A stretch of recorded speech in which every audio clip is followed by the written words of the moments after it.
বাবার বাবা আল্লাহ বাঁচাইছে। আজকে যে কি যে অবস্থা গেছে তা বলার মতো না। সকালবেলায় মেয়ের ভাত খাওয়াইতেছে, দিয়ে কাপা কাপি লাগাই দিছে। আমার এই পাতিলি পইরা দেন কেমন সেবা লেগে গেছে গা, এটি সব ঠাস ঠুস করে এগুলি আমি ফালাইয়া কি অবস্থা। তা আমি এগুলো গুছাই নাই, এমনি করে শুয়ে আসছিলাম, পাতিলি আমার হুদ্দা পইরা গেছে গা। আল্লাহ রে আল্লাহ, মানে কি বলুন, জীবনের প্রথম দেখলাম যে এত ভয়ানক একটা ভূমিকম্প। সারা দিন মাথা ব্যথায়, মানে সকালে যে ধাক্কাটা আমার এত ভয় লাগছে, আমার বাচ্চা মেয়েরও অনেক ভয় পেয়েছে। ওই ধাক্কায় আমার কিছু করা হয়নি। পরে এই যে বিকালবেলা একটু নিচে গেছিলাম, গিয়ে কটা পিঠা আনছি, আইনা খাইয়া এই ওষুধে পোড়া দেন ওষুধ খাইছি।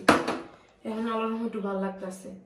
একটা জিনিস আমি মানে ইয়া করে দেখলাম, দেখছেন আপনার আর আমার সাধ্য হইব একটা ওয়াল লাগাইতে, অথচ এই যে নরসিংদী মাধবদী, তারপরে যে পুরান ঢাকা, এই যে বংশাল, ওই জায়গায় কত বড় বড় বিল্ডিং গুলা ভাঙ্গা পড়ছে, অনেক মানুষ মারা গেছে।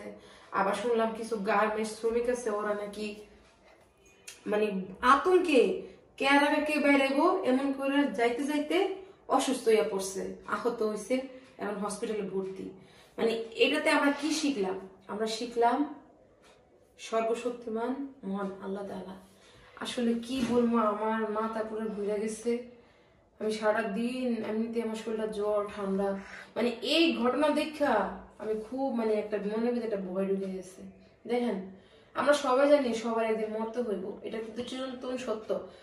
কিন্তু বাঁচতে লেগে বাড়ি লাগবো, গাড়ি লাগবো, টাকা লাগবো, পয়সা লাগবো, ব্যাংক লাগবো, ব্যালেন্স লাগবো, হেরে সমাধান লাগবো, ওই বাইরে খুশি করানো লাগবো, বোনের খুশি লাগবো, মা বাবার খুশি করানো লাগবো, স্বামীর খুশি করানো লাগবো, সন্তানের খুশি করানো লাগবো। কিন্তু মরে গেলে সবটা শেষ।